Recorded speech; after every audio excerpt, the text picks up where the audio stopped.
안녕하세요. 오늘 우리가 함께 읽어볼 지문은 언어에 대한 흥미로운 이야기를 담고 있어요. 여러분, 단어의 뜻은 한번 정해지면 영원히 바뀌지 않을까요? 이 질문을 머릿속에 떠올리면서 글을 따라가 봅시다. 이 글의 핵심 주장은 명확해요. 바로 단어의 의미는 고정된 것이 아니라 시대를 살아가는 사람들의 지식과 사용 방식에 따라 계속해서 변화하고 진화한다는 것입니다. 마치 살아있는 생물처럼 말이죠. 글의 구조를 먼저 살펴볼게요. 첫 문장에서 언어의 의미는 변한다는 핵심 주장을 던지고 이를 뒷받침하기 위해 세 가지 역사적 사례와 한 가지 현대적 사례를 제시합니다. 그리고 마지막 문장에서 이 모든 것을 종합하여 결론을 내리는 아주 논리적인 구조를 가지고 있어요. 자, 첫 문장부터 글의 주제가 명확하게 드러납니다. 사전적 정의는 끊임없이 개정된다고 말하죠. 여기서 중요한 수동태 are revised 이 표현입니다. 사전 정의가 스스로 무언가를 바꾸는 게 아니라 사람들에 의해 개정되는 것이기 때문에 이렇게 수동태로 표현한 거예요. 그럼 왜 개정될까요? 그 이유가 바로 to keep up with 이 표현이하에 나옵니다.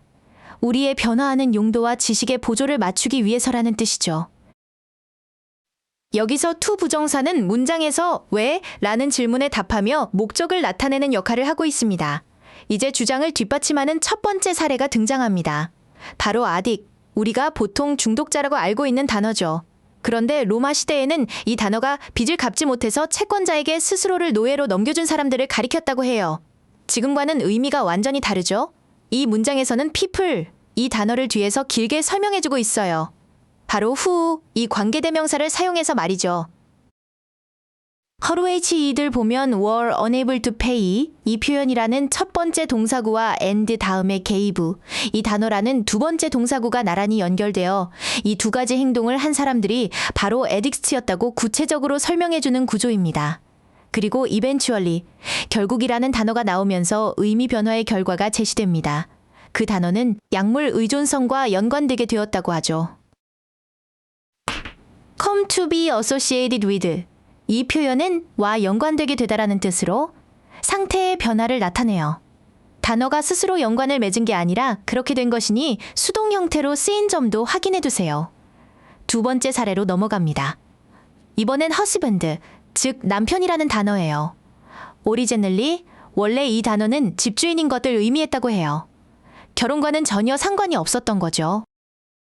referred to, 이 표현 뒤에 동비ing, 이 명사가 온 것은 전치사 뒤에는 명사 형태가 와야 하기 때문이에요. 하지만 왜 의미가 바뀌었을까요? Because 이 접속사로 시작하는 부분에서 그 이유를 설명합니다. 자신의 재산을 소유하는 것이 짝을 찾을 가능성을 더 높여주었기 때문에 eventually 결국 그 단어는 결혼한 남성을 의미하게 되었다는 거죠. 아주 논리적인 변화 과정이죠. 이 문장에서는 서술형으로도 자주 출제되는 아주 중요한 문법 구조가 쓰였어요. 바로 가목적어 IT, 이 단어입니다.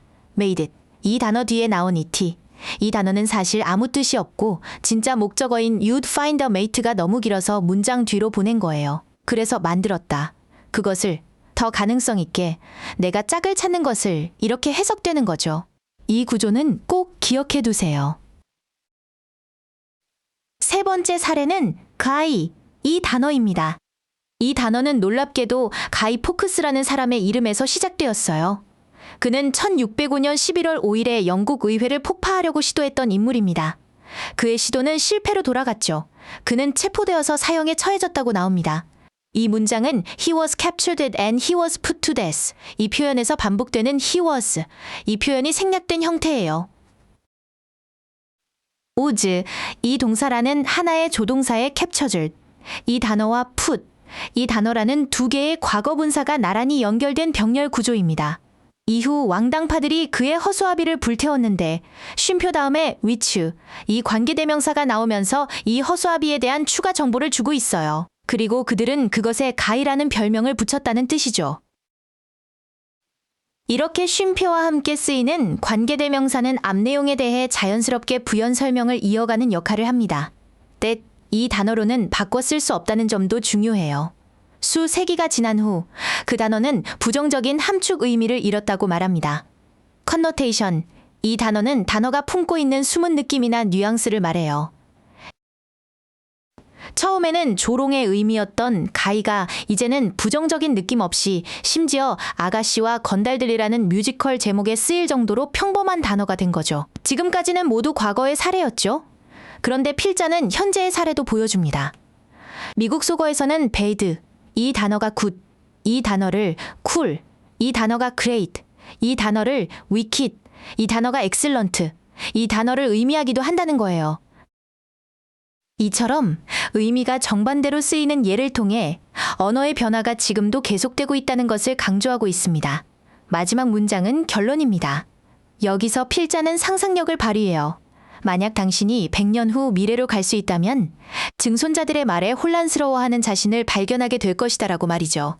실현 불가능한 일을 상상하고 있기 때문에 if 절에는 과거형 쿠주, 이 동사, 주절에는 조동사의 과거형 우주, 이 단어를 쓴 가정법 과거 시제가 사용되었습니다.